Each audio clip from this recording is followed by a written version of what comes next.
Israel Hamas की जंग की शुरुआत से ही अमेरिका ने अपना रुख साफ रखा है। इस युद्ध में हमास के साथ सीरिया, लेबनान और यमन जैसे देशों का समर्थन है, जिससे अब तक हमास के लड़ाके जंग में इजरायली बलों का सामना कर रहे हैं। और इसी के साथ ये प्रतिरोधी गुट इजराइल और उसका समर्थन करने वाले देशों को भी अलग अलग तरह से नुकसान पहुंचा रहे हैं, फिर चाहे वो इंटरनेशनल शिपिंग रूट पर हुतियों का हमला हो या फिर अंतर्राष्ट्रीय मंच पर समर्थन देना।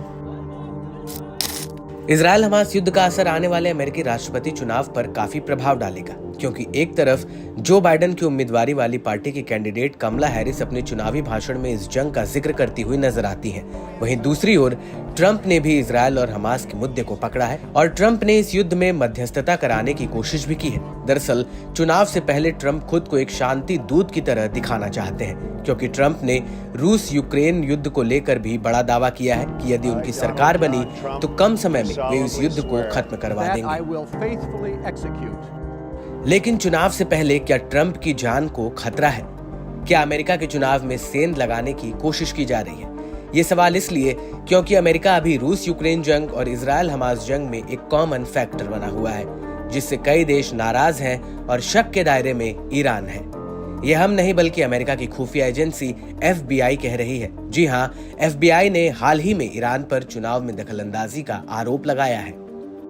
ये बात किसी से छिपी नहीं है कि अमेरिका और ईरान के बीच संबंध दशकों से संघर्ष भरे रहे हैं, लेकिन डोनाल्ड ट्रंप के प्रशासन के दौरान ये और ज्यादा खराब हो गए थे, जिसका सबसे बड़ा कारण था ईरानी जनरल कासिम सुलेमानी की हत्या, जो कि ट्रंप के कार्यकाल में ही हुई थी। इन कार्रवाइयों के चलते ही ईरान ने ट्रंप को अपनी राष्ट्रीय सुरक्षा और क्षेत्रीय प्रभाव के लिए सीधा खतरा माना था और इसी कड़ी में ट्रंप के चुनावी कैंपेन ने बयान जारी किया है।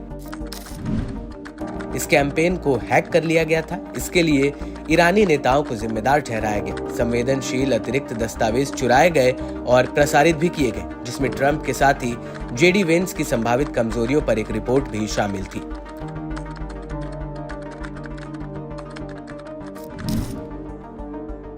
इस पूरे मामले पर FBI सहित अमेरिकी खुफिया एजेंसियों ने बाद में पुष्टि की है कि हैकिंग के पीछे वास्तव में ईरान का हाथ था। इससे अमेरिकी राजनीति में हस्तक्षेप करने और लोकतांत्रिक संस्थानों में विश्वास को कम करने का एक प्रयास बताया गया। FBI ने बताया कि ईरान का मकसद चुनाव से पहले कलह पैदा करना और चुनावों के परिणाम को प्रभावित करना था। लेकिन इस सब के बीच प्रोफेसर और लेखक डॉक्टर वालिद फॉरेस्ट की रिपोर्ट से तहलका मचा हुआ है। डॉक्टर वालिद फॉरेस्ट के मुताबिक ईरान 5 नवंबर को अमेरिकी राष्ट्रपति चुनाव के दिन ट्रंप को खत्म करने की कोशिश कर सकता है।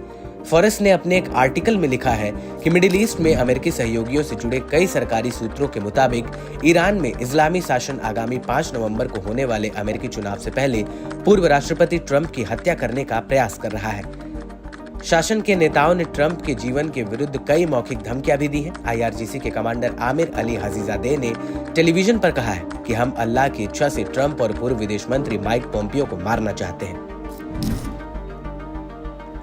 बता दें कि ट्रंप के अभियान को निशाना बनाने के अलावा अमेरिकी अधिकारियों का मानना है कि ईरान ने कमला हैरिस के चुनावी अभियान को भी हैक करने की कोशिश की थी।